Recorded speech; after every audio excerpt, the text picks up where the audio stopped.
eu me tranco. Ok, recording progress. Ok. Recording progress, está gravando. Eu fico aqui no estúdio, né? Pego o microfone, monto, fecho aqui direitinho, gravo algumas músicas. Eu disponibilizo aí, nada profissional, é mais para quem quiser ter uma música, não sei se a Eneida tem, recebe. De vez em quando pode eu ver essas músicas, sou eu, a voz e o violão, né? Então, esses dias eu estava vendo o saudoso, né? Está vivo, se não me engano, não sei se está vivo ainda, Feliciano do Amaral, né? Morreu? Morreu há pouco tempo, não foi? Foi pouco tempo. Ele gravou essa música que me faz lembrar também já o saudoso Jorge Alberto Canelhas, Amigão do Peito. Essa música é Dá-me Amor. Vocês estão ouvindo bem o violão? A flor que Deus plantou no coração mortal, a vida perfumou no abrir. O amor, com seu poder, venceu o próprio mal, fazendo a redenção surgir, a fim de ajudar e salvar alguém. Deus, dá-me amor cada vez maior. Quero viver espalhando bem. Sim, dá-me amor.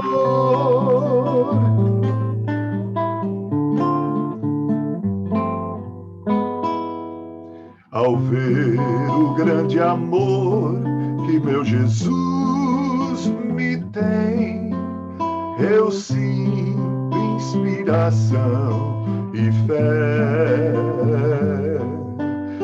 Então, o meu amor desejo dar também, e então ser como Cristo é, a fim de ajudar e salvar alguém. Deus, dá-me amor cada vez maior. Quero viver espalhando bem. Sim, dá-me amor.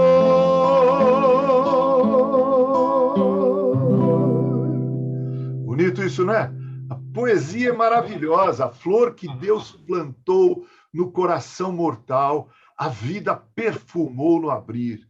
O amor, com seu poder, venceu o próprio mal, fazendo a redenção surgir. Né? A segunda estrofe, ao ver o grande amor que meu Jesus me tem, eu sinto inspiração e fé.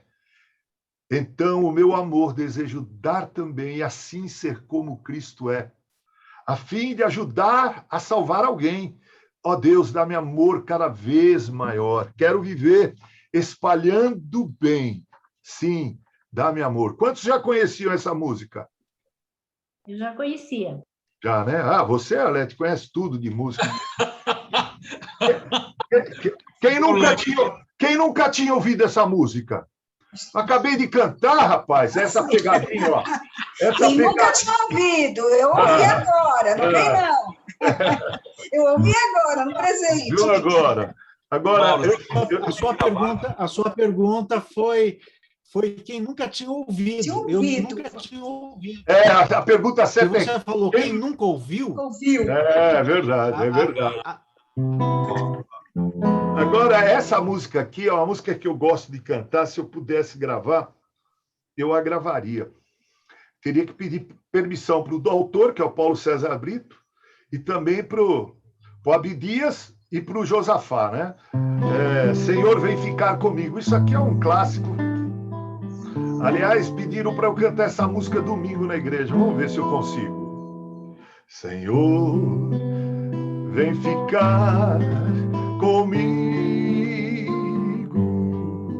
Sem ti o meu viver se apaga,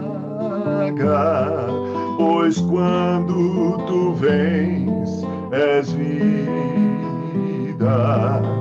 Senhor, tu és em mim a própria vida. Se um dia me faltarem os amigos,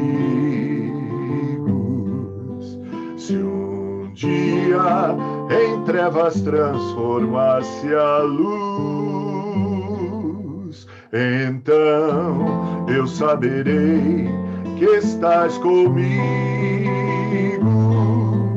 Jesus, Jesus, meu Jesus.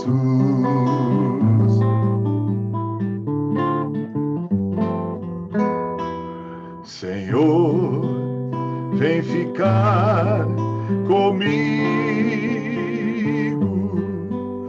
Para onde irei eu sem ti? Só tu tens a vida eterna. Só tu, Senhor Jesus, faz-me mortal.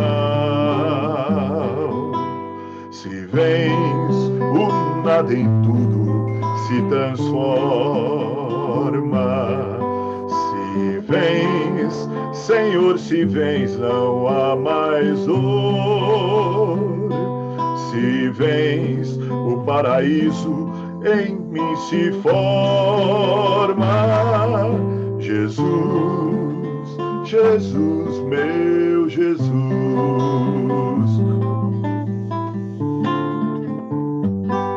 Senhor, vem ficar comigo,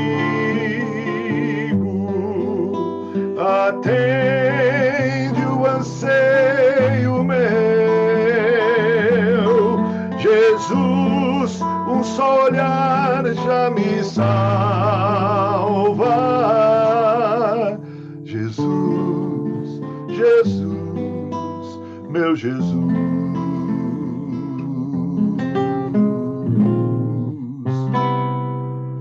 Bonito, não? Deveria ser melhor cantado do que isso, né? É lindo, mano. É lindo. Essa é uma música que às vezes eu andando, eu canto, né? Ela tem uma letra maravilhosa, né? Bem tocante. Mas vamos orar mais uma vez, meus irmãos. Quem está aí atrás de você, Valtinho? É a sua mãe? Uma das minhas 4 irmãs. É a Selma. A Selma, eu chamo ela para te ouvir. Olá. Olá, Selma. Prazer conhecê-la, viu? Deus abençoe seu coração, tá? Vamos orar e depois vamos ler. E a gente vai fazer a seguinte: a gente vai ler Atos 3 e já vai fazendo as considerações, tá bom? Orei? Ok? Senhor, nós queremos agradecer-te por tua graça e misericórdia em nos oferecer mais um dia de vida. Muito obrigado, porque o Senhor disponibilizou para cada um de nós, Pai, tudo aquilo que nós precisávamos nesse dia. Não nos faltou o pão sobre a mesa, nem a roupa que adorna o nosso corpo, nos aquece no frio, o teto que nos cobre, que nos abriga. Não nos tem faltado nenhuma bênção, tanto material quanto espiritual, neste dia mais de vida que em tua bondade nos concedeste para viver. Aleluia, Senhor. Louvado e bendito, engrandecido seja o Senhor por tão grande bênção. Queremos orar, Senhor, pelos que sofrem. Eu quero orar nessa hora com meus irmãos que estão aqui, pelo meu irmão Luiz Henrique, minha ovelhinha, o seu irmão Márcio, o Gabriel Jordão, orar pela Andréa, por Dona Adélia, Senhor, orar pelo Almeidinha, pela Marli, pela Samira, todos enfermos, alguns hospitalizados, outros se tratando em casa. Dispensa a estes, ó Deus, a tua cura, Senhor, que eles possam voltar à normalidade da vida e dar-te graças, louvar o teu grande e precioso nome. Oramos pelos enlutados, Senhor, muitos enlutados nestes dias, Pai, que perderam entes queridos, amigos e parentes. Traz o conforto e o consolo que somente o Senhor pode trazer, Pai Santo, aos nossos corações nessa hora. Queremos orar também agradecendo a recuperação de alguns queridos irmãos e amigos. Agradecer a vida do Marcos Napoli, Senhor. Depois de um tempo no hospital, em situação tão delicada, pôde voltar para Sara, para a vida, Senhor, que agora ele possa se recuperar plena e totalmente e voltar a fazer a tua obra como sempre fez teu servo. Ó Deus, muito obrigado por estes que aqui estão. Ajuda-nos na leitura, na compreensão do texto. Edifica o nosso coração na tua palavra, em nome de Cristo. Amém. Amém. Bem, meus irmãos, nós estamos, como vocês sabem, estudando o livro de Atos dos Apóstolos. O livro de Atos dos Apóstolos tem sido um grande desafio na minha vida como cristão, não como pastor. Em primeiro lugar, como cristão. Alguém já disse que os melhores sermões são aqueles que são fruto da nossa devocional diária. Eu tenho essa experiência, sabe? Quando eu leio a Bíblia pedindo e clamando ao Espírito de Deus que ilumine a minha mente e me faça compreender, às vezes eu fico tão impactado com a palavra que eu, ao levá-la para a igreja percebe isso de forma clara. Os melhores sermões são aqueles que antes impactam a gente para depois a gente poder levar ao povo de Deus, né? Mesmo porque eu não gosto muito dessa forma profissional de encarar o púlpito, né? Que é sentar aqui, nessa biblioteca, eu já tive uma biblioteca de 4.000 livros, já doei grande parte, mas sentar aqui na biblioteca, pôr todos os livros, os assuntos, e sentar e ler, e depois escrever, agora com Ctrl+C, Ctrl+V ficou mais fácil, né? Corrige esse pedaço, põe aqui, vai na internet, acha que essa citação, põe ali, aí você prepara aquele discurso bonito do ponto de vista homilético, com uma certa correção técnica do ponto de vista hermenêutico, aí você sobe no púlpito, todo o clima criado, ser barbeadinho, de paletó, gravata, ou colarinho clerical, ou com toga, né? Tem igreja que usa toga, eu não gosto de toga, não, mas eu acho que dá para usar. Então, aí você sobe, aí você prega aquele sermão bonito, né? Já calculado, né? Abertura, introdução, 5 minutos, primeiro ponto mais 5, segundo ponto mais 5, sermão bom é sermão de 25 minutos. Porque eu tive um professor que falava para mim assim, quem muito fala tem pouco a dizer. O reverendo Cláudio Antônio Batista Marra, que é editor da Casa Editora Presbiteriana. Quem muito fala tem pouco a dizer. Então, quanto mais você prepara o sermão, menor ele fica. E aí você prega 25, 30 minutos, vai. Porque, na verdade, quando o sermão é bom, você ouve o cara 1 hora, né? Dura ouvir 1 hora pataquadas. Então, mas aí você prega. Isso é meio profissional, sabe, meus irmãos? E a gente tem visto muito isso nos púlpitos por aí. Né? Muito disso. Você vê tudo bonitinho, homileticamente, hermeneuticamente, a teologia correta, mas parece, sabe, que não tem pegada, que não tem punch, como diria o boxeador, não tem pegada. Ou, para dizer mais tecnicamente, do ponto de vista teológico, parece que não tem unção, né? Não alcança o coração, porque não vem do coração para outro coração. Então, eu tenho lido Atos dos Apóstolos há anos e ele tem sempre sido fonte de bênçãos para a minha vida. E eu não me posso escusar de dividir essas bênçãos com as minhas ovelhas, os que procuram a mim e pedem, Mauro, divide conosco a bênção, né? E esse livro de Atos dos Apóstolos é maravilhoso porque ele fica entre as 4 biografias de Jesus, Mateus, Marcos, Lucas e João, e depois os outros livros da Bíblia, as cartas de Paulo, cartas de João, cartas de Pedro, né? Carta de Judas, e o último livro da Bíblia, que é o livro de Apocalipse, a Revelação, né? É o único livro histórico do Novo Testamento que narra os primórdios da igreja cristã, o Israel de Deus de hoje, né? E a sua expansão, como tudo começou em Jerusalém, depois foi para Samaria, daí foi para a Fenícia, chegou até Antioquia, e da Antioquia se abriu uma porta, a partir do capítulo 13, para o evangelho ser levado para outras nações, para os gentios, né? Só podia ser uma igreja gentílica para levar o evangelho para os gentios. Se dependesse dos judeus em Jerusalém, convertidos, levar o evangelho para gentio, ia a coisa ficar muito difícil. Judeu é uma raça difícil até hoje, né? Até é difícil conviver com judeu. É difícil trabalhar para judeu, já trabalhei para judeu. São muito corretos, mas é muito difícil. Né? E é um povo abençoado, sim. Sempre foi e ainda é, viu? Ainda é. Tá? Apesar de que o povo de Deus hoje não é mais o Israel étnico, né? O Israel consanguíneo de Abraão, o Israel de hoje somos nós que fomos circuncidados no coração, aquele povo lá que mora naquele pedacinho de terra, que é pequenininho demais, tá menor que Sergipe, né? é um povo ultra abençoado e abençoa o mundo, né? Veja quantos prêmios Nobel tem Israel. Né? É um país maravilhoso, né? É um país que é um exemplo de superação.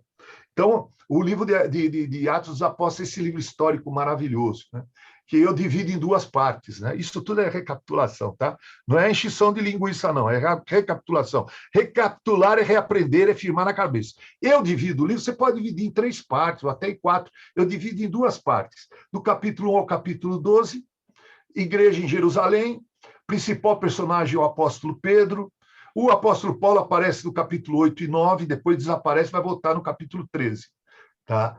Mas aí, nesses 12 primeiros capítulos, a atenção é voltada para Pedro. Hoje nós poderemos ver Pedro aqui em ação. Né? Do capítulo 1 ao capítulo 12. Do capítulo 13 ao capítulo 28, já que o livro de Atos dos Apóstolos tem só 28 capítulos. Eu digo só porque, gente, eu já disse isso para vocês, né? Quando chega no versículo 31 do capítulo 28, eu fico com aquele gostinho de quero mais, quero mais, quero mais. Esses dias, eu vi minhas filhas conversando no grupo da família no WhatsApp, falando sobre aquela série que encerrou em 2007, eu acho, do Friends. Quem assistiu Friends? Já assistiu Friends? Não. É uma história, tem várias temporadas de alguns amigos que moravam em Nova York. Inclusive, eu conheci lá, minha filha conheceu o bairro e onde é que foram as filmagens. É interessante. Tem algumas histórias de vida muito legal. Friends.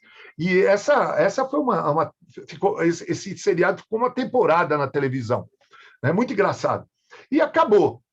E hoje eles se reuniram para reviver aqueles momentos e eu consegui assistir uma parte do encontro deles, eu fiquei com aquela saudade daqueles tempos. Né? A mesma coisa que eu sinto quando eu chego no versículo 31 do capítulo 28 de Atos. Eu fico assim, Alete, caramba, acabou, tem quanta coisa boa que aconteceu aqui, poderia ficar, Lucas, mas acho que Lucas morreu, não sei o que aconteceu, acabou. O versículo 31 do capítulo 28 acaba. De certa forma, acaba aquela narrativa, porque alguém já disse, eu não gosto muito de falar que foi ela que disse, porque o pessoal fica pegando no pé, né? Mas a esposa do Estevão Hernandes, a bispa Sônia Hernandes, que eu conheço pessoalmente, aliás, quem conhecer vai se apaixonar pela mulher, porque a mulher é maravilhosa. Né? A mulher é, supimpa, tá? Conversar com ela é uma das coisas mais gratificantes que eu já tive na minha vida. Né? Ela uma vez disse que nós somos a continuação de Atos dos Apóstolos. Alguém já disse que toda verdade é verdade de Deus, não importa de que boca saiu. Né? Mas a Sônia Hernandes falou com muita propriedade essa verdade. Né? Nós somos a continuação de Atos dos Apóstolos. Né? Nós estamos no capítulo 3, até aqui nós vimos os 2 primeiros capítulos do livro de Atos dos Apóstolos, que narram importantes episódios, né? A ascensão de Jesus, né? Que é muito importante, porque lá os varões vestidos de branco disseram assim como vocês viram ele vir, e ir ele voltará, né? De forma visível. Nós temos também a eleição do 12º apóstolo para ocupar o lugar de Judas, e aí já temos o primeiro discurso que Pedro faz, no capítulo 1. Pois nós temos o capítulo 2, que narra nada mais, nada menos do que o cumprimento da promessa, o derramamento do Espírito Santo, no dia de Pentecostes, o domingo, né? Então, a cristandade guarda o domingo por várias razões e motivos. Uma delas é que Jesus ressuscitou no domingo. A outra é porque o Pentecostes, o derramamento do Espírito Santo, aconteceu no domingo também, né? Então, o nosso sábado é o domingo. Né? A regra é essa, é bíblica. Trabalhe 6 dias, divida-os com Deus, mas um dia você não deve dividir com ninguém, deve santificar ao Senhor. É o domingo, né? É o primeiro dia da semana, não o último. Né? Então, aconteceu o Pentecostes, derramamento do Espírito Santo, a acusação da parte de alguns de que os crentes estavam embriagados, porque estavam falando em línguas de outras nações, e Pedro prega o evangelho. Né? E ali ele prega cheio do Espírito Santo. Um Pedro diferente. Você pega o Pedro dos Evangelhos e pega o Pedro de Atos dos Apóstolos, você encontra 2 Pedros. Ambos são valorosos. A igreja gosta de meter o pau em Pedro, que ele é colérico, sanguíneo, que ele é isso, que é aquilo, mas como faz falta homens como Pedro na igreja hoje? Com todas as suas idiosincrasias. Ele nega Jesus lá 3 vezes, se esconde, fica acuado. João 20:19, por trás das portas, né? Escondido com medo dos judeus. Aqui Pedro prega com poder, que está cheio do Espírito, e 3.000 pessoas. Uma igreja começou com 120, agora tem mais 3.000 pessoas convertidas. E logo depois nós temos uma narrativa que Lucas faz de como era a igreja primitiva em Jerusalém, que é um texto clássico, que é maravilhoso. Eu costumo dizer que é a receita para o crescimento de qualquer igreja local. Atos 2, 42, 47. Você vai no médico, ele te prescreve lá hidroxicloroquina, cloroquina, ivermectina, Coronavac, AstraZeneca, Oxford, Pfizer. Eu costumo dizer, eu tenho visto essa briga, gente, aí nas redes sociais. Pastor brigando com pastor, por causa de cloroquina, tudo. Gente, tome quem quer tomar, não tome quem não quiser tomar. Você está entendendo? Eu trabalhei na indústria farmacêutica há bons anos da minha vida. Tinha médico que eu fazia propaganda de um expectorante à base de iodeto de potássio. Ele dizia assim, não me venha com isso, que isso daí, a classe médica internacional não aprova, eu não prescrevo isso. Então, tudo bem, doutor. Então, o senhor fique à vontade para prescrever o expectorante, o antitussígeno que o senhor quiser. O senhor não quer ter briga com o senhor é fonte de receituário para mim, somos amigos, vamos brigar por causa de iodeto de potássio. Então, receita aqui uma eritromicina estolato aqui, tá? E eu fazia amizade com os médicos, anos trabalhando com a classe médica. Eu digo, quer tomar cloroquina, toma. Quer tomar ivermectina, toma. Quer tomar o hidroxicloroquina, toma. Quer tomar vacina, toma. Não quer tomar, não toma. Aí pronto, paciência. Ninguém tem nada a ver com isso. Agora me levam lá para a CPI do Senado, uma mulher consagrada com látis, com um currículo extraordinário, e humilham a mulher, espizinham a mulher. Que país é esse, né? Meus amados irmãos, o pessoal está meio assim, esse país está meio perdido, sabe? Está meio perdidaço. Mas voltando aqui, Atos capítulo 2, que prescrição médica tem aqui para a igreja que está doente? Né? A gente estuda estratégia para evangelizar, estratégia para estudar a Bíblia. É só ir em Atos 2, perseverar unânime na doutrina, perseverar na comunhão, no partir do pão, nas orações, ter o temor de Deus, ser solidário, a igreja vai crescer. O problema é que ninguém quer aplicar essa prescrição médica, que essa aqui funciona. Tanto é que está aqui na Bíblia, é a palavra de Deus. Acabou o capítulo 2, nós entramos no capítulo 3. E aqui o que acontece? Vamos então ver o capítulo 3, você deve estar com a sua Bíblia aberta aí, Lucas vai narrar. Ele diz assim, Pedro e João. É interessante, meus irmãos, Pedro e João é uma duplinha maravilhosa. Pedro e João faziam parte do grupo, assim, não vou dizer preferências de Jesus, mas de um círculo de maior intimidade com Jesus. Você tem que se lembrar que Pedro, João e Tiago tiveram com Jesus no Monte da Transfiguração, não é isso? Não é? Pedro e João também, meus amados irmãos, foram mandados pela igreja para conferir se o evangelho era pregado mesmo e se os samaritanos estavam realmente sendo convertidos. Na verdade, a gente não vai mais ver tanto Pedro e João assim no livro de Atos dos Apóstolos. Mas no Evangelho a gente vê bastante esses dois discípulos juntos. E aqui nós vemos os dois discípulos indo para o templo, subindo ao templo na sexta hora, ou melhor, na hora nona, né, que era às 3 horas da tarde. Você que está aí, que é um bom conhecedor da Bíblia, a Alete que tirou a imagem para atender o telefone lá, né? Você sabe que o judeu dividia... Aí voltou, Alete. O judeu dividia o dia com a missada às 6 horas em períodos de 3 horas, né? E de 3 em 3 horas ele parava para orar.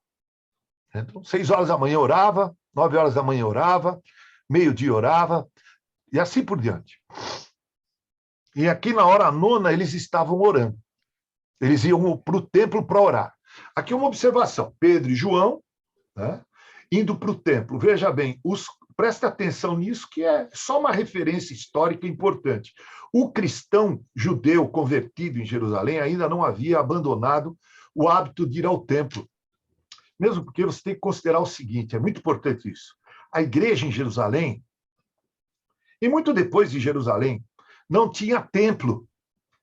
Templo foi uma coisa criada com Constantino, que deu uma folga para o cristianismo e começou a permitir a construção de templos para os cristãos. Foi uma folga que Constantino deu e que os cristãos não aproveitaram muito bem, porque a partir dessa folga começou a entrar para dentro da igreja tudo que era ruim. Né? Quando você vê os desvios da igreja, que vão ser corrigidos no século XVI, você começa lá no século IV com Constantino, né? Alguns desvios. Aqueles não tinham templo próprio, como temos hoje, né? O Valtinho está falando da igreja dele, eu falando a minha, né? O Wesley tem a igreja dele, né? A Eneida também, a Arlete tem a igreja lá presbiteriana lá de Vila Gerte, né?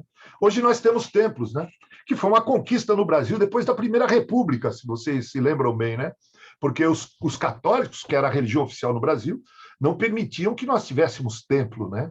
Depois da Primeira República, que foi dada a liberdade religiosa ampla no Brasil, nós começamos a construir os templos, né? Alguns construíram a moda antiga, né? A Igreja do Calvário, aqui no bairro do Campo Belo, que era do Boanerges Ribeiro, meu amigo saudoso, né? Ele colocou um sino, como nas igrejas dos Estados Unidos. Quando chegava às 6 horas da tarde, tocava o sino avisando que ia começar o culto, né? Mas aqui essa igreja não tem templo. Eles se reúnem nas casas ou no pátio do templo. Aqui era para esse lugar que Pedro e João, essa dupla dinâmica, estão indo para orar às 3 horas da tarde, obedecendo aquela escala, né? 3 e 3 horas orar, né? Vocês devem se lembrar que Jesus, no Sermão do Monte, quando vai falar de oração, ele critica o judeu fariseu que parava. Ele calculava passar na praça pública num período desses, de 3 horas, para parar e orar. E orava e falava alto, passando uma ideia de ser bastante espiritual. Jesus vai dizer assim, não é nada disso, né? Entra no teu quarto lá e ora e fala com Deus. Bom, muito bem, Pedro e João foram às 3 horas da tarde para orar. Aqui é interessante, meus irmãos, oração. Olha, eu nunca orei tanto, essa pandemia tem feito um bem para a minha vida. Eu nunca orei tanto como orei com a minha esposa até hoje, em 41 anos, vou fazer 42 anos de casado. Não sei você, mas vira e mexe, eu e a Ângela estamos conversando lá na nossa alcova, lá na nossa cama, agora mesmo. Nós assistimos um filme que eu aconselho na Netflix, Milagre Azul, com o Dennis Quaid. É uma história baseada em fatos, né? E nós estávamos assistindo outro, que é Milagres do Paraíso, Miracle of Heaven. Já assistiu, Eneida? Então, eu estava assistindo, de repente minha filha ligou, nós paramos, e aí nós fomos fazer outras coisas, e deixou parado lá no Netflix, nós vamos terminar ainda depois.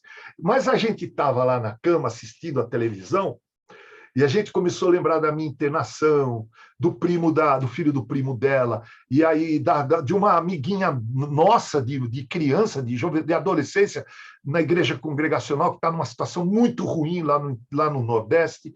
Aí sabe o que a gente fez? Pegamos um na mão do outro assim, e começamos a orar e clamar em voz alta.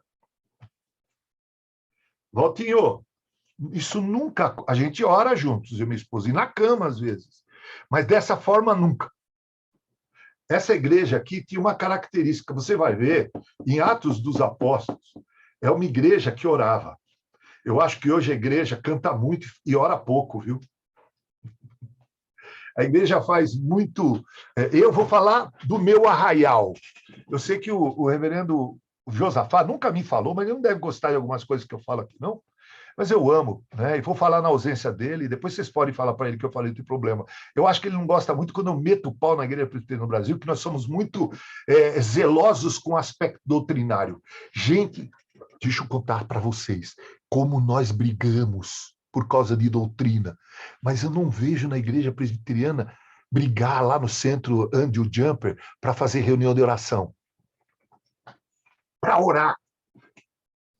Dizem, meus amados irmãos, que Filipe tinha calo nos joelhos, sabe? De tanto que ele ajoelhava para orar. Eu não me lembro agora se é Mac Chaney, um grande pregador na Inglaterra, que pregava, diziam assim, quando ele prega é como se ele trouxesse um pedacinho do céu para a terra. Já pensou nisso, Walter? Você ir numa igreja onde o cara vai ao púlpito e traz um pedaço do céu. Eu já vi isso. E às vezes eu peço para Deus, faz-me um canal para que um pedaço do céu passe por mim e chegue para as tuas ovelhas. Meu irmão, dizem que, acho que é McShane mesmo, dizem que um seminarista foi à igreja dele um dia, bateu lá, o diácono abriu a porta, aí o seminarista falou, escuta, que é a igreja de McShane? Ele falou, sim, é. Do grande pregador, sim, é aqui mesmo. Falou, eu gostaria de ver a biblioteca dele. Aí o rapaz, o diácono, falou, pois não, entre, fechou a porta, levou ele lá para a biblioteca, viu lá uma biblioteca até com poucos livros. Aí depois o seminarista falou, nossa, queria ver o púlpito onde ele prega. O rapaz foi lá, viu, nossa, aqui que ele prega. Aí ele virou para o diácono e falou assim, nossa, como é que ele prega tão bem com uma biblioteca daquela, com um púlpito tão surrado desse? Aí o diácono falou, vem aqui um pouquinho. Foi num cantinho da igreja lá, do templo, mostrou um lugar, tinha 2 marcas no chão. Não sabe? É aqui que ele prepara os sermões dele. Está vendo essas 2 marcas? São marcas dos joelhos de McShane. Ele ajoelha e ora e chora. Eu fico emocionado quando eu penso nisso. Ele ora e chora. Meus irmãos, a doutrina é muito importante. Mas a verdade sem amor é legalismo puro.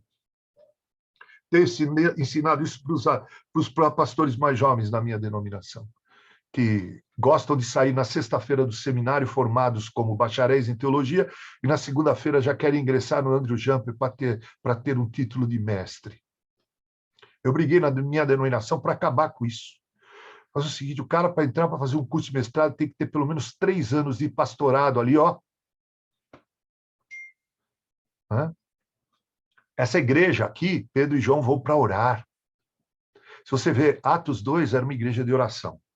Mas o texto diz mais, que era levado um homem coxo, de nascença. Olha que interessante. Depois a gente vai ver no capítulo 4 que esse coxo de nascença tinha mais de 40 anos. Ou seja, há mais de 40 anos ele era coxo, paralítico. Ele era deixado, o punham diariamente à porta do templo chamada Formosa, para pedir esmola aos que entravam.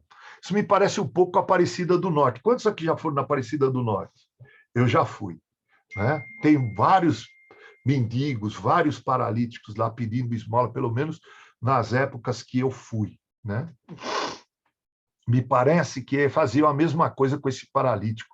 Levavam-no e deixavam-no à porta formosa do templo para pedir esmola, esmolar, porque essa era a fonte de renda dele. Era com isso que ele comia, era com isso que ele se vestia, era com isso que ele encontrava alento para a vida dele. Cá entre nós, hein? Que miséria, né? Ainda bem que a legislação brasileira evoluiu de uns anos para cá, né? De ter algumas empresas obrigação de empregar alguns cadeirantes. Vocês sabem disso, né? Existe uma legislação, né? Rapaz, vocês sabem que eu fui conhecer um camarada, que eu fui ter aula com ele sobre locução, né? Locução. Eu gosto muito de gravar essas coisas, né? Então, me deram o nome dele, eu liguei para ele, marquei. Quando eu cheguei lá, era um cadeirante, magrelo, parecia o mapa do diabo, de tão feio que ele era. Miudinho, Eneida, miudinho, sabe? Mas quando o homem começava a falar, parecia Boanerges, parecia trovão. O cara tinha uma voz, e ele colocava tão bem a voz, ele me ensinou tanta coisa, sabe? Às vezes eu fico ouvindo alguns locutores na rádio e fico pensando no rosto dessas pessoas. Já pensou nisso? Como deve ser fulana, como deve ser fulano? Né? Então, aqui, veja bem esse camarada, veja que vida miserável ele tinha, que perspectiva de vida. Ficar na porta do templo, mais de 40 anos, pedindo esmola. Ali, estendendo a mão. O texto diz que, vendo ele, Pedro e João, que iam entrar no templo, implorava que lhe dessem uma esmola. Era o que ele sabia fazer, gente. O máximo que ele sabia fazer era pedir esmola. Né? Pedro, fitando-o juntamente com João, disse: olha para nós. Rapaz, é intimidante isso aí, né? Fala a verdade. Olha para nós. Oh, olha para nós. Olha aqui. Aí ele diz que Lucas diz que ele os olhava atentamente, esperando uma gorda oferta, uma gorda esmola, né? Então, olha para nós, ele deve ter pensado assim: vixe, vou receber bons denários aqui hoje. Hoje eu vou para casa com uma sacolinha cheia, né? Acho que ele se encheu de esperança, né?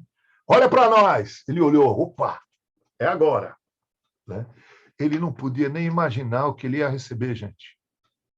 Não podia imaginar que ia além de denários. Então Pedro lhe disse: não possuo nem prata, nem ouro. Acho que é essa hora, quando Pedro olhou para ele, olha para nós, ele olhou assim, esperando receber. Quando Pedro disse: não possuo nem prata, nem ouro, ele falou: puxa vida, não vou receber nada, eu estava tão cheio de esperança aqui, né? Não tenho prata nem ouro, mas o que tenho, isto te dou. O que eu tenho, isto te dou. Em nome de Jesus Cristo Nazareno, anda. E diz o texto que, tomando-o pela mão direita, o levantou. Imediatamente os seus pés e tornozelos se firmaram. De um salto, gente, isso aqui é um milagre. De um salto, se pôs em pé. Quando é milagre, quando é Deus que faz, é obra completa. Aleluia! Eu não sei vocês, eu não quero aqui usar o nosso tempo para cometer maledicências. Mas vocês já foram na igreja do Davi Miranda, o falecido? Eu já fui. Quando era seminarista, às vezes eu saía de cedo de casa, eu ia lá ver. Lá. Tem o muletário, né? As muletas, tudo na parede. Lá. No antigo templo, inclusive. Depois eles mudaram lá aquele templo, ficou maravilhoso o lugar lá, do ponto de vista enorme, né? Já viram no Renascer em Cristo? Eu também já vi. Anda, o cara levanta da cadeira de roda e começa a andar, quase que cai, né? Aqui, olha o que aconteceu, meus irmãos. Vamos olhar o milagre. Diz que o cara se colocou de pé. Olha, o texto diz: os seus pés e tornozelos se firmaram. De um salto se pôs em pé. Passou a andar. E entrou com eles no templo, o quê? O que vocês leem aí? Saltando. Deixa eu falar desse milagre aqui. Alguém aqui já fraturou um braço, uma perna, ou já luxou o tornozelo? Quem aqui já fez isso? Já fez. Você ficou imobilizado um tempo, depois da imobilização, você tem que fazer uma coisa chamada fisioterapia. Por quê? Porque os músculos atrofiam, eles perdem a sua elasticidade por falta de uso, ficou imobilizado muito tempo, né? Tem que voltar a fazer várias sessões de fisioterapia para poder voltar as articulações a ter um funcionamento próximo do normal. Uma vez eu assisti um filme, falando do milagre aqui, sobre um camarada que era cego. E uma mulher se apaixonou por ele e levou-o até um médico, fez os exames e descobriu que ele podia ser curado por meio de uma cirurgia. Eu não me lembro o nome, agora me foge o nome do artista. Ele já fez, inclusive, o papel de Batman, numa das séries. Ele Primeira foi Vista, acho. Quem? Primeira Vista. O filme chama-se Primeira Vista. Isso aí. Você vai... Então me ajuda se eu esquecer algum detalhe. Ele opera e adquire a vista. Então, chegou um dia, ela pegou e mostrou uma fotografia com uma maçã para ele. Sabe o que ele fez? O que ele fez, Eneida? Ele não conhecia maçã, né? Mas depois, quando ela falou, ele foi pegar no papel. Muito bonito. Porque ele teve que descobrir a tridimensionalidade, a profundidade que tem a vista humana. para fazer a diferenciação entre o que é virtual e o que é real. Um camarada que nasceu coxo, nunca andou.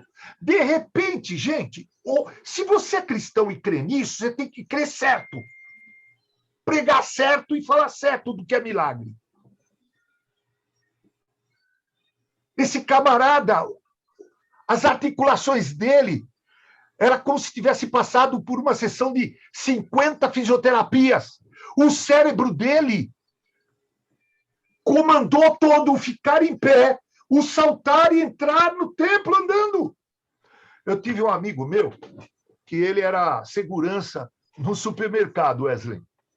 E um dia assaltaram o supermercado. Aí a polícia descobriu os bandidos que assaltaram, Valtinho, o supermercado. E chamaram-no para identificar, reconhecer. Ele foi lá e reconheceu. Cícero é o nome dele. Foi lá e reconheceu os bandidinhos. Foram presos, cumpriram uma penazinha lá, foram soltos. Quando saíram, pegaram esse camarada, bateram nele quase até a morte. Ele teve que amputar uma das pernas. Aí, um dia eu fui visitá-lo, ele se converteu no meu tempo de pastorado, ele, a esposa, os filhos, e tem 4 filhos muito bonitos, os moços. Tem um até que é modelo, né?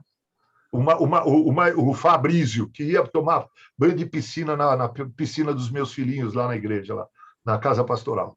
Fabrício, ele vinha com a prancha assim de surf para a piscina. Eu acho mó barato. Me lembro dele, é mó barato. Esse Cícero, ele dizia, pastor, o cérebro humano é tão terrível que eu ainda sinto coceira no pé que me arrancar.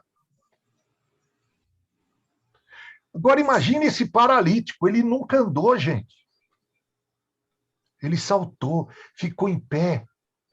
Gente, eu saí agora, há pouco tempo atrás, vocês sabem, dessa Covid.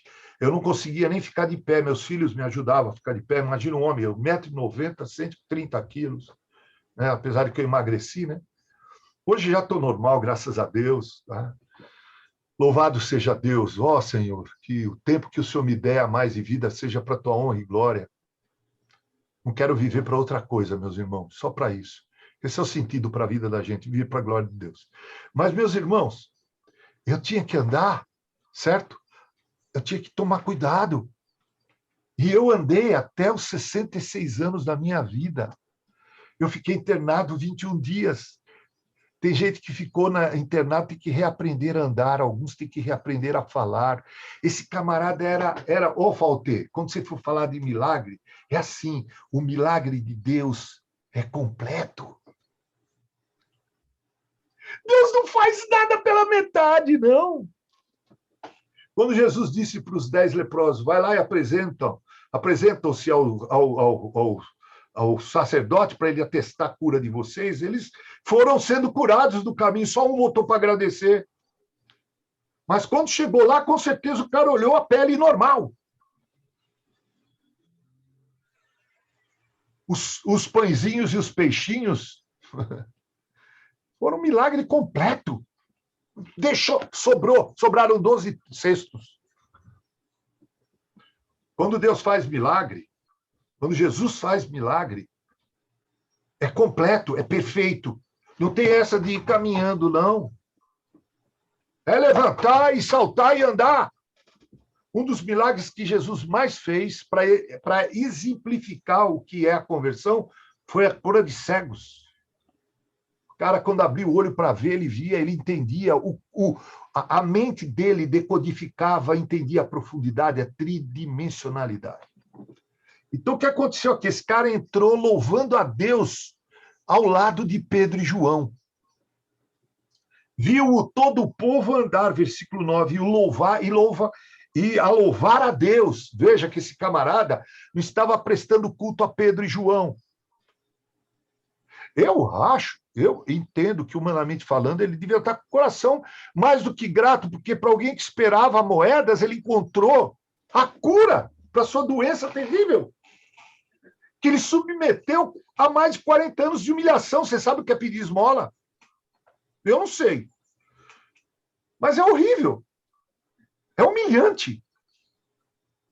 Eu já entreguei folhetos aqui, não sei, a Eneida é do meu tempo também, já deve ter entregado muito folheto na vida, né? Você também, né, Valtinho? Wesley, todos nós, Arlete. Mas como eu ficava triste quando eu entregava folheto e, de repente, eu vi o cara sair, amassar e jogar fora. Às vezes eu ia lá, pegava, desamassava, orava, entregava para outro. E dizia, ó, esse foi amassado, não amassa não, tá? Se você não quiser, você não é obrigado a pegar. Eu falava. Eu tive muitos cursos de técnicas e abordagem na indústria farmacêutica, me ajudou muito nisso, a abordar as pessoas, quebrar gelo, né? Então, ó, esse está aqui amassado porque um homem que passou, daí para ele amassou, não amassa, não. Tá, isso aqui custou dinheiro. Se você não quiser, não pega. Agora, imagina, a gente entregava um folheto e era, às vezes, humilhado. Imagina alguém estender a mão e pedir esmola, um esmolé. E reconheceram, dentro do tempo, ser ele o mesmo que esmolava, assentado à porta formosa do templo. E se encheram, preste atenção nisso, de admiração e assombro por isso que lhe aconteceram. No versículo subsequente, diz que o povo correu atônito para junto deles do pórtico para ver aquele homem curado. Bom, que lições nós podemos tirar aqui desse texto, meus irmãos? Primeiro, vamos orar. Vamos falar mais com Deus sobre as pessoas do que falar das pessoas. Eu acho que nós, às vezes, cometemos o pecado da maledicência. Homens como eu, que têm o dom da palavra, sofrem uma tentação desgraçada em falar mal das vidas das pessoas. Pregadores do evangelho normalmente são tentados a fazer isso. Vamos falar mais a Deus sobre as pessoas do que falar das pessoas para outras pessoas. Troque conversa fiada com joelhos no chão e oração. O Papa disse que o... Vocês viram essa do Papa? O brasileiro toma muita cachaça e ora pouco. Só que ele... assim, o Brasil não tem salvação. Muita Isso. Cachaça e pouca oração. Pouca oração, foi até poético, né? Foi até rimático, né? O Brasil não tem salvação. Só que ele se esquece que o argentino, em média, toma por ano 42 garrafas de vinho, e o brasileiro toma 6. O alemão. E olha, porque nós somos muito mais que argentinos. O argentino bebe bem também, né? Mas vai ver que ele estava pensando em um certo ex-presidente da República, né? Ele não estava pensando no brasileiro como um todo, né? Então, meus irmãos, mas de fato, não é só o Brasil que precisa orar mais, não. É o mundo. Mas principalmente nós que somos a Igreja de Cristo, que devemos ser a consciência do Estado, ser sal da terra, ser luz do mundo. Devemos ser exemplos de justiça social. Eu brigo na minha igreja, nós temos 3 funcionários da igreja. Eu brigo, eu falo, eles têm que receber o melhor. Tem que receber em dia. Teve uma época que nós estávamos construindo e a igreja começou a se apertar para pagar meu salário. Eu falava o seguinte, me dá umas cestas básicas aí, eu e minha esposa comemos arrozinho e feijão, fritamos um ovo lá e a gente caminha, mas os funcionários da igreja têm que receber em dia. A igreja tem que ser um exemplo de justiça social, um exemplo de moralidade. Eu briguei esses dias, no bom sentido, né, irmãos? Vamos cumprir os protocolos, não vamos dar motivos para que o evangelho seja envergonhado por sermos uma igreja que quebra os protocolos. Seguimos até hoje, agora é 40%. Álcool gel, aquele negócio de medir temperatura. Eu nunca vi ninguém ser obrigado a voltar para casa porque descobriu que estava com a temperatura acima do normal. Nunca vi, vocês viram? Nunca vi. Já perguntei no shopping uma vez para o cara, você já mandou alguém? Ele falou, não, nunca. Então pronto. Mas a gente segue. Vamos de máscara, eu vou de máscara, evitamos contato, acaba o culto, todo mundo sai, eu saio. Né? Porque a igreja tem que ser exemplo de oração, um exemplo de probidade. Temos que ser o exemplo. Temos que seguir Pedro e João nisso.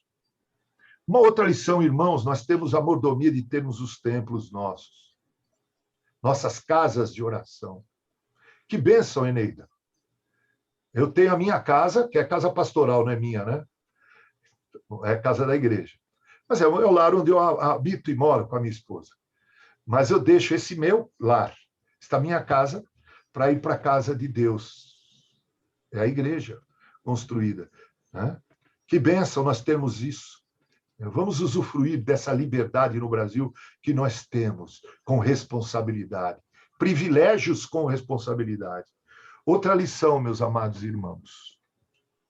Vamos ser canais de bênçãos. Pedro e João eram dois homens simples. Pedro e João eram exatamente como você e eu. A diferença é que eles estavam cheios do Espírito Santo. Meus amados irmãos, eu acho que eu nunca vivi a experiência da plenitude do Espírito Santo, eu confesso para vocês. Eu já vivi momentos de avivamento pessoal. Eu já vivi momentos de avivamento. Pode ser até que tenha sido um tipo de plenitude, mas, né, eu não sei descortinar, dizer isso. Mas a experiência de uma vida cheia do Espírito Santo, como a gente vê em Atos dos Apóstolos, eles faziam prodígios e sinais, é realmente maravilhosa, meus irmãos. Não depende dos cursos que a gente tem, dos diplomas, que às vezes o reverendo manda tirar esses diplomas aqui, né? Uma hora eu tiro mesmo, né? Essa parede está feia pra caramba aí atrás, né? Mas tiro, mas está aí, né? Isso aqui não significa nada, meus irmãos. Isso aqui não significa nada. Hoje minha esposa me beijou e disse assim: Mauro, parabéns pelo pai que você foi para os seus filhos, sempre presente. Que naquele filme Milagre Azul, o pescador lá, o Capitão Wade, não é um bom pai. Minha mulher viu aquilo, ela falou: parabéns, você sempre foi um pai presente na vida dos seus filhos. Tem coisa que pague, meus amados irmãos. Amados irmãos, vamos ser canais de bênçãos, como foi Pedro e João. Homens exatamente... Lembre-se, foi Pedro que negou Jesus 3 vezes. Acovardadamente. Aqui ele é uma bênção, porque é cheio do Espírito Santo. Valtinho, você tem que orar para ser cheio. Eneida, eu, você, Wesley, Paulinho, Arlete. Naquilo que fazemos. Isso é para crente, é para pastor, para membro comum, para homem, para mulher, para negro, branco, amarelo, vermelho. Como disse Paulo aos Efésios, enchei-vos do Espírito Santo. Lá o verbo está no perfeito. Quer dizer, é uma atitude continuada. Encham-se, continuem se enchendo. Nós devemos ser, como alguém já disse, não me lembro quem foi que disse isso, como baldes furados. Que a água vai entrando e vai caindo pelo meio do caminho, mas vai entrando, vai enchendo e vai esparramando. Amanhã, quando você for fazer a sua primeira oração, ou hoje, ao deitar, diga: Senhor, se me deres amanhã o dia para viver, que eu o viva na plenitude do teu Santo Espírito. Porque devemos ser canais de bênçãos para as pessoas. Outra lição, meus irmãos, não tem hora para o milagre acontecer. Valtinho, você já viu essas igrejas que parecem bar? Já viu nos bares? É assim, segunda-feira, virada ao Paulista, naquela placa, vocês já viram? Eu gosto de comer um prato feito. Já comeu, Paulinho, prato feito? Comi muito prato feito na minha vida. Coisa boa, né? Você passa na frente do bar, tá lá, né? Segunda-feira, virada Paulista. Terça-feira, eu não me lembro o que é, se é macarronada. Quarta é feijoada, o brasileiro sabe, né? Quinta, eu acho que é macarronada. Sexta-feira, eu não sei o que é. Mas cada dia... Pode ser dobradinha ou bife a rolê. Ou picadinho, né? Tem algumas igrejas que é assim, ó, né? Segunda-feira, dia do empresário. Se você não for empresário, não adianta ir na igreja nesse dia, que não vai ter bênção para você. Né? Terça-feira, dia disso. Quarta-feira, dia daquilo. Tem gente que está domesticando o Deus da Bíblia. Mas o milagre não tem hora nem dia para acontecer. Pedro e João foram ao templo várias vezes e viram aquele homem... Vocês estão pensando comigo? Estão raciocinando comigo?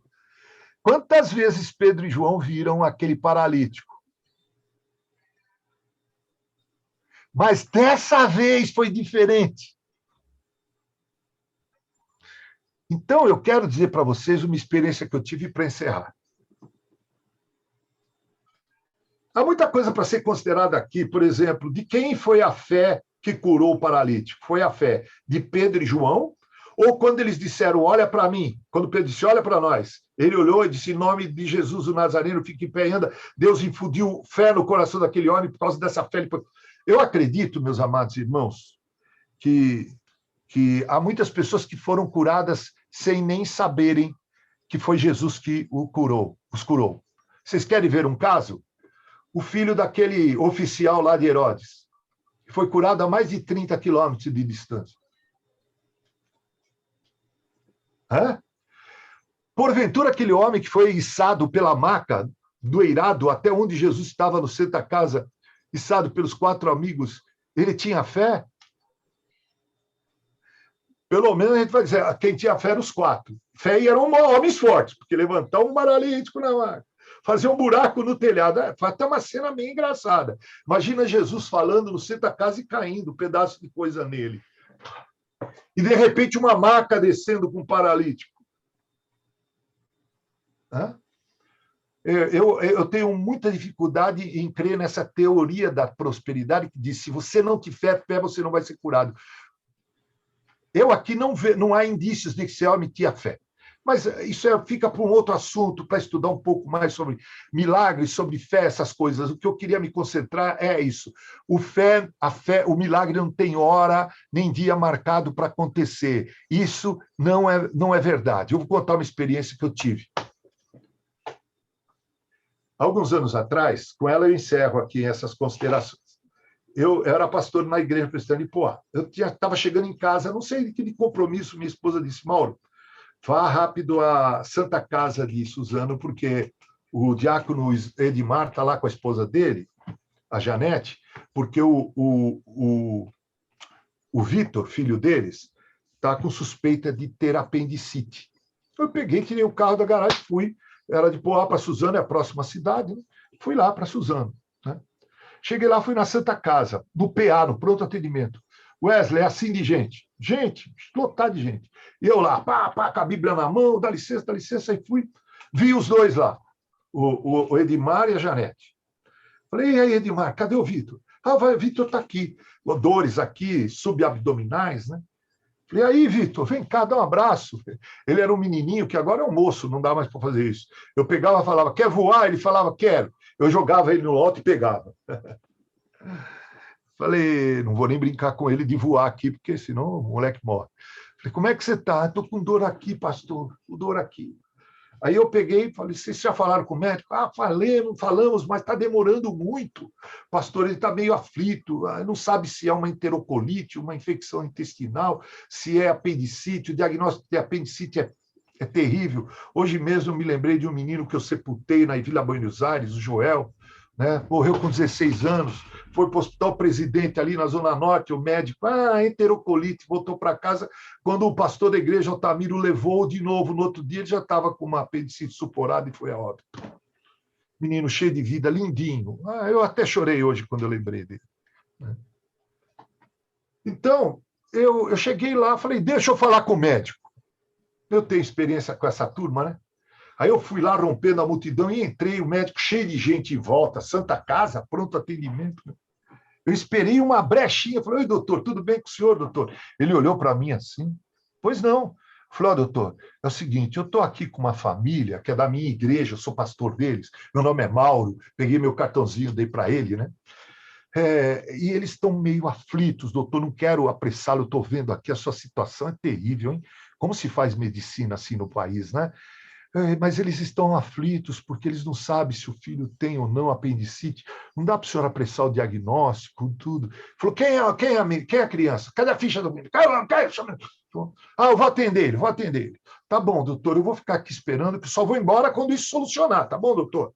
Tá? Tá bom, vou orar pelo senhor, viu, doutor? Deus abençoe o senhor.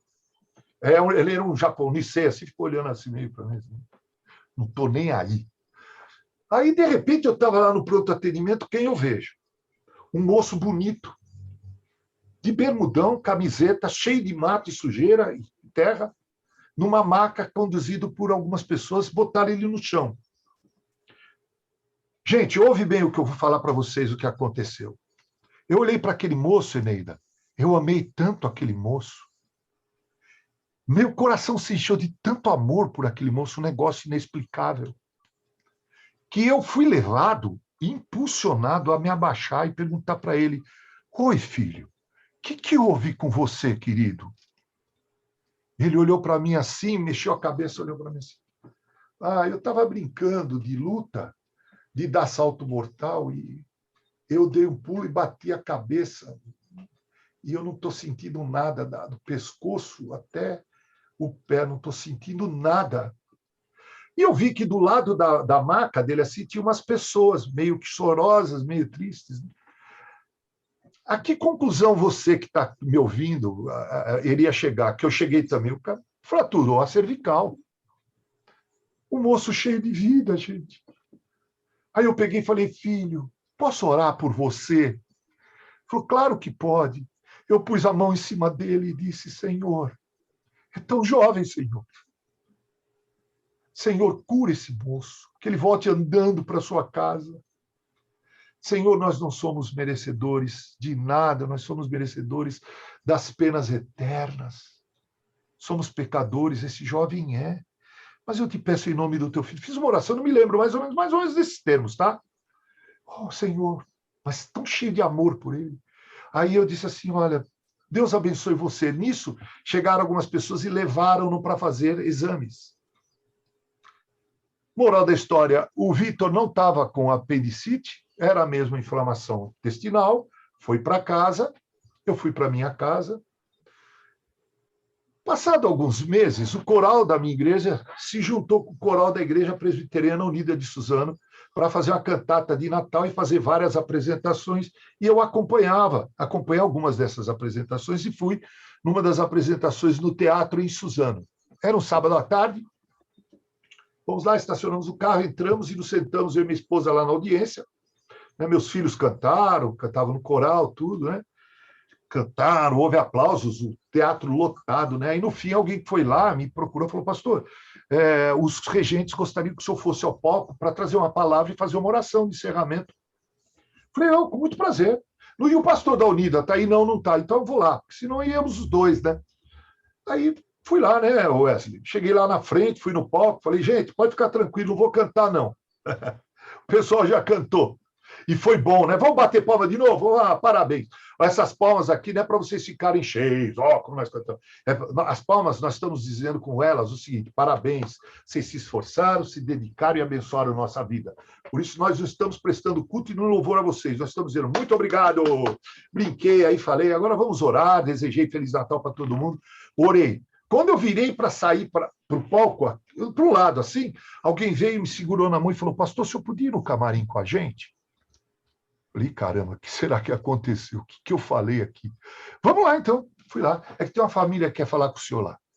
Quando eu cheguei, eu não reconheci ninguém, né? Aí um membro da Igreja Presbiteriana Unida de Suzano disse, pastor Mauro, essa mulher é mãe, esse homem é pai do moço que o senhor encontrou na Santa Casa e que, numa brincadeira, fraturou a cervical. E o senhor orou por ele. E ele saiu da Santa Casa andando.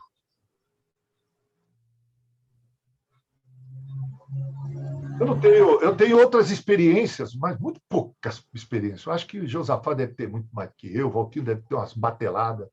Eu tenho essa. Essa experiência me ajuda a entender esse milagre. Não é toda hora que acontece, mas quando acontece, meus irmãos, é obra completa. E outra, esse milagre aqui tem endereço, CPF, RG e tem registro. Desse ninguém duvida. Os milagres acontecem assim. Para finalizar, eu gosto muito, aliás, tem até um sermão que eu prego, temático, quando Moisés está conversando com Deus, na verdade, Deus conversando com Moisés, Deus perguntou para ele, ô Moisés, o que você tem nessa mão aí? O que Moisés repetiu, vocês lembram? Cajado de pastor. O que disse Deus para ele? Com este instrumento, com este cajado farás maravilhas. Foi esse cajado usado para transformar as águas do Nilo em sangue, foi esse cajado que foi usado para abrir o Mar Vermelho e usado inadvertidamente em Meribá para bater na rocha. Sabe, meus irmãos, o milagre acontece quando nós santificamos a nossa vida e nos tornamos instrumentos hábeis nas mãos de Deus. Sem isso, não tem milagre. Pelo menos como nós como instrumento. Pode haver milagre como manifestação da graça comum. Mas o milagre acontece quando eu santifico minha vida. Então Deus me usa para a sua glória. E a glória, vocês vão ver depois, quando Pedro vai pregar dentro do templo, é dada para ele, não para a igreja, nem para Pedro e nem para João. Não houve coleta de oferta.